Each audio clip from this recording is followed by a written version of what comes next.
हाय दोस्तों, आप सभी को मेरा प्यार भरा नमस्कार। मैं भटनी डिस्ट्रिक्ट क्लासेस भट्टी में आपका स्वागत करता हूं। आज हम एक छोटा सा टर्म आज भी डिस्कस करने वाले हैं जिसका नाम है बाइनोमियल थ्योरम। ये टर्म आप लोग नहीं सुनते होंगे, आई होप कुछ बच्चे जानते भी होंगे, कुछ नहीं भी जानते होंगे, लेकिन आप लोग जानिए एक्चुअली बाइनोमियल थ्योरम होता क्या है। ये बाइनोमियल थ्योरम ये वो अलग पार्ट हो गया जो आप लोग इंटर में पढ़ते थे, वो चीज़ें अलग हैं। ये कॉम्पिटिटिव एग्जाम का बाइनोमियल थ्योरम है जिसके बारे में हम लोग आज जान रहे होंगे। जैसे आप लोग के एग्जाम में काफ़ी ज़्यादा क्वेश्चन आ जाता है, जैसे मान लीजिए 49 के पावर दे दिया 13 माइनस 13 के पावर दे दिया और 13, ये नंबर किससे डिविजिबल होगा। ऐसे मान लीजिए एक नंबर दे रखा है आपको, जैसे मान लीजिए 8 के पावर 4 माइनस मान लीजिए दे रखा है 2 के पावर 4, तो ये नंबर किस नंबर से डिविजिबल होगा।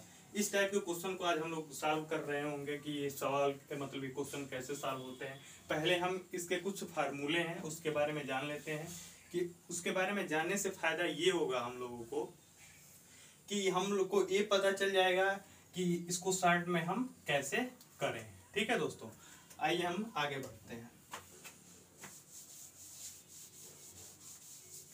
जैसे देखिए दोस्तों, अगर जो मान लीजिए कोई नंबर दे रखा है a to the power n minus b to the power n, इस टाइप का अगर जो आपको कोई टर्म दे रखा है और आपसे पूछे कि ये नंबर किससे डिविजिबल होगा, जहां यानी if n equal to n क्या है, इवन नंबर है। n इवन नंबर वो होते हैं जैसे 2 4 6 8 10, वो सारे नंबर क्या होते हैं, इवन नंबर होते हैं।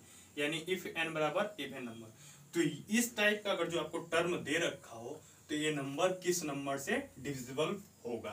ठीक है दोस्त, तो इसके बारे में हम बात कर रहे हैं। अगर जो इफ n बराबर इवन नंबर दे रखा है तो ये नंबर किससे डिविजिबल होगा। ये नंबर डिविजिबल होता है a minus B into A plus B से। ये नंबर किससे डिविजिबल होता है, a minus B into A plus B से। यानी इस टाइप के अगर जो क्वेश्चन आपको दे रखे हो एग्जाम में कि a to the power n minus B to the power n, तो इस टाइप का जो जहां यदि यानी इफ n बराबर अगर जो इवन नंबर दे रखा है तो ये जो नंबर होगा ये a minus B into A plus B से डिविजिबल होगा। अब हम इसको याद करने के लिए हम एक छोटा सा फार्मूले की भी हेल्प पे हम इसको याद रख सकते हैं। जैसे आप लोग मैक्सिमम बच्चों को ये फार्मूला पता होगा कि अगर जो a to the power 2 minus B to the power 2 यानी A square minus B square का फार्मूला क्या होता है, a minus B into A plus B. यानी A square minus B square का फार्मूला होता है a minus B into A plus B. यानी n क्या है, इवन नंबर, यहाँ पे भी n क्या है, इवन नंबर। ठीक है, तो हम इस टाइप के क्वेश्चन, कोई जरूरी नहीं है इसी टाइप का आपको क्वेश्चन देखने को मिले, लेकिन अब हम केवल याद करने के लिए बता रहे हैं कि अगर जो पावर इवन हो तो इस फार्मूले के बिहेव पे हम इस चीज़ को याद रख सकते हैं। यानी इस चीज़ को हम याद रख सकते हैं कि जैसे मान लीजिए a to the power n minus B to the power n, जहाँ n बराबर इवन नंबर दे रखा हो तो नंबर किससे डिविजिबल होगा, a minus B into A plus B से। जैसे मान लीजिए आपको एक छोटा सा सवाल मैं सॉल्व करा दे रहा हूँ। जैसे मान लीजिए दे रखा है कि 12 के पावर जैसे मान लीजिए 6 दे रखा हो, माइनस आपको दे रखा हो 8 के पावर 6। पूछ दे कि ये नंबर किससे डिविजिबल होगा, तो इस ये नंबर किन दो फैक्टर से डिविजिबल होता है, एक a माइनस बी से डिविजिबल होता है और a माइनस बी से डिविजिबल होता है और a प्लस बी से डिविजिबल होता है। तो यहाँ n बराबर हमको इवन नंबर भी दे रखा है और इसका पूछ दे कि नंबर किससे डिविजिबल होगा, तो नंबर डिविजिबल होगा, एक तो इससे डिविजिबल होगा, एक तो इससे डिविजिबल होगा। a माइनस बी यानी a क्या है 12 है और b क्या है 8, 12 में से 8 जाएगा तो कितना बचेगा 4, और एक बार प्लस से भी ये डिविजिबल हो जाता है, तो 12 और 8 क्या होता है 20। यानी इस टाइप इसको हम जब एक्सपेंड करेंगे, जैसे 12 के पावर 6 दे रखा है तो फिर इसको हम 6 बार गुणा करेंगे, फिर 8 को 6 बार गुणा करेंगे, तो ये काफ़ी बड़ा नंबर बन जाएगा जिसको हम सॉल्व करेंगे तो काफ़ी टाइम लगेगा। तो इसको हम शॉर्ट में करने के लिए ये फार्मूला दे रखा है कि अगर जो इवन पावर दे रखा हो तो a माइनस बी और a प्लस बी से ये डिविजिबल होगा। तो यानी इसके दो फैक्टर क्या बन गए 4 और 20। ये ऑप्शन में आपको एक ही देगा, ठीक है दोस्तों, ऑप्शन में आपको एक ही देगा, चाहे 4 दे चाहे 20 दे। हो सकता है तो आपको इसका फैक्टर भी दे दे 20 का। तो जैसे एक 20 का फैक्टर क्या होता है, 1 होता है, 2 होता है, 5 होता है, सॉरी 4 होता है, 5 होता है, 10 होता है और 20 अपने आप में हो सकता है। यहाँ पे आपको 5 भी ऑप्शन में दे सकता है, तो ये 5 भी क्या होगा, इसका आंसर होगा। ठीक है दोस्तों, चलिए हम आगे की तरफ बढ़ते हैं।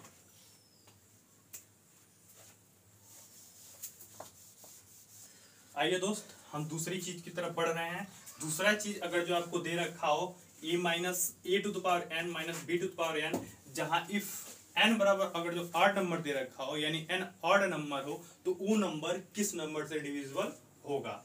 जैसे आपको दे रखा है, ये पहली चीज हो गई आपकी, ये याद करने के लिए है कि आप इस फार्मूले के बिहेव पे इस टाइप के क्वेश्चन का, इस टाइप के टर्म का आप फैक्टर याद रख सकते हैं। यानी इसका फैक्टर क्या होगा, ये होगा और ये होगा।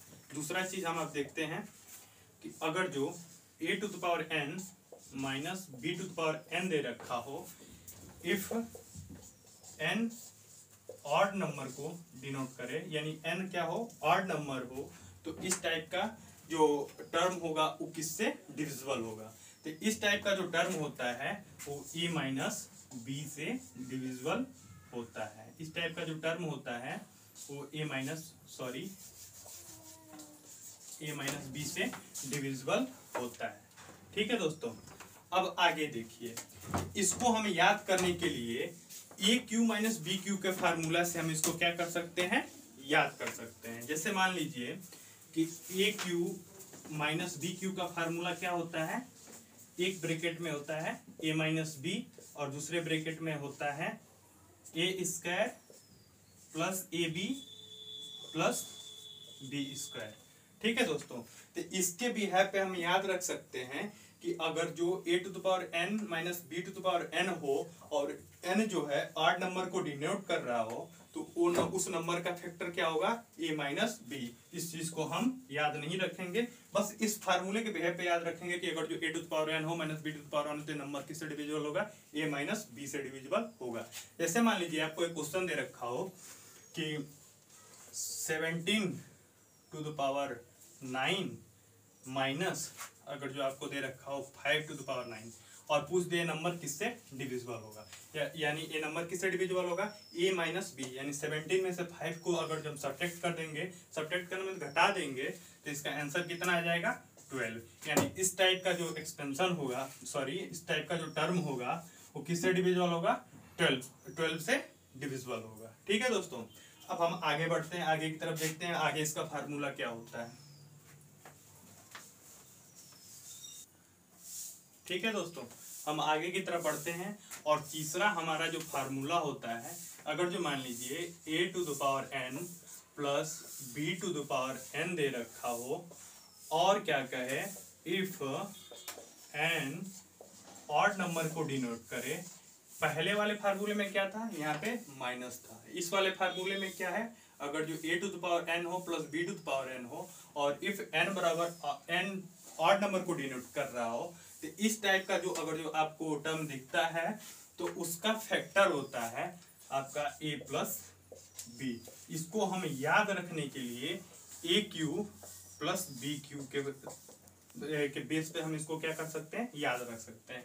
हम कहे हैं आपसे कि अगर जो a to the power n plus B to the power n दे रखा हो और n ऑड नंबर हो तो इस नंबर का फैक्टर क्या होता है, a प्लस बी होता है। और याद करने के लिए हम ए क्यू प्लस बी क्यू के फार्मूले से याद कर सकते हैं। जैसे मान लीजिए n ऑड नंबर था तो यहाँ पे ऑड नंबर दे रखा है तो इसका फैक्टर क्या होता है, a प्लस बी और दूसरा फैक्टर क्या होता है, a square minus a b plus b square. इसका फार्मूला आता है। इस चीज को हमको नहीं याद रखना है, याद बस हम इस टर्म को रखेंगे। यानी मतलब इस फार्मूला अगर जो आपको इस टाइप का टर्म दिख जाए कि a to the power n plus B to the power n, जहां n क्या हो, ऑड नंबर हो, तो उस नंबर का फैक्टर बताओ। इस नंबर का फैक्टर क्या होता है, a प्लस बी होता है। ठीक है दोस्तों, अगर जो देखिए आप, मैं इस छोटी चीज से आपको बता दे रहा हूँ कि अगर जो इस टाइप का क्वेश्चन आपको दे दे एग्जाम में और पूछे कि इसका फैक्टर क्या होगा, जैसे देख लीजिए आपको दे दे 19 to the power 7 plus 3 to the power 7। पूछे इस नंबर का फैक्टर क्या होगा, मतलब ये नंबर किससे डिविजिबल होगा। तो ये नंबर a प्लस बी यानी 19 प्लस 3 कितना होता है 22, 19 प्लस 3 कितना होता है 22, यानी नंबर किससे डिविजिबल होगा 22 से डिविजिबल होगा। आगे एक और चीज होती है जिसका फैक्टर नहीं बनता है, वो भी मैं आपको यहाँ पे बता दे रहा हूँ कि जैसे a to the power n plus b to the power n आपको दे रखा हो, यहाँ इफ n इवन नंबर को डिनोट कर रहा है, यानी इस टाइप के जो अगर जो आपको टर्म दे रहा हो तो इसका कोई भी डिविजिबल नहीं होता है, यानी इसका कोई भी फैक्टर इसको डिविजिबल नहीं करता है, इसका कोई भी फैक्टर बन ही नहीं पाता है जिससे हमको डिविजिबल कर, फिर इसको हमको बेसिक से ही करना पड़ता है इस टाइप के क्वेश्चन को। ठीक है दोस्तों, आगे हम धीरे धीरे सारी चीजें समझेंगे और धीरे धीरे अब जहाँ से हम आपको चैप्टर पढ़ाना स्टार्ट कर रहे होंगे नंबर सिस्टम से, वहाँ से मैं काफ़ी छोटे छोटे टर्म से आपको लेकर चलूँगा और जो आपके एग्जाम के लिए रिलेवेंट होगा उन चीज़ों को हम समझेंगे और धीरे धीरे हम आगे बढ़ते रहेंगे। अगर जो आपको वीडियो अच्छी लगती है लाइक करें, शेयर करें और सब्सक्राइब करें। दोस्तों एक बात आपसे कहना चाहूँगा मैं कि क्या बोलते हैं, धीरे धीरे आप लोग मेहनत करते रहिए, इन सभी चीज़ों का प्रॉपर नोट्स बनाइए और इन चीज़ों को समझिए कि ये चीज़ें क्या हैं। अगर जो आपको क्या बोलते कोई डाउट होता है तो आप कमेंट सेक्शन में पूछ सकते हैं कि ये चीज़ें क्या होती हैं। ठीक है दोस्तों, तो आप वीडियो को लाइक करें, शेयर करें, सब्सक्राइब करिए, अपना ख्याल रखें।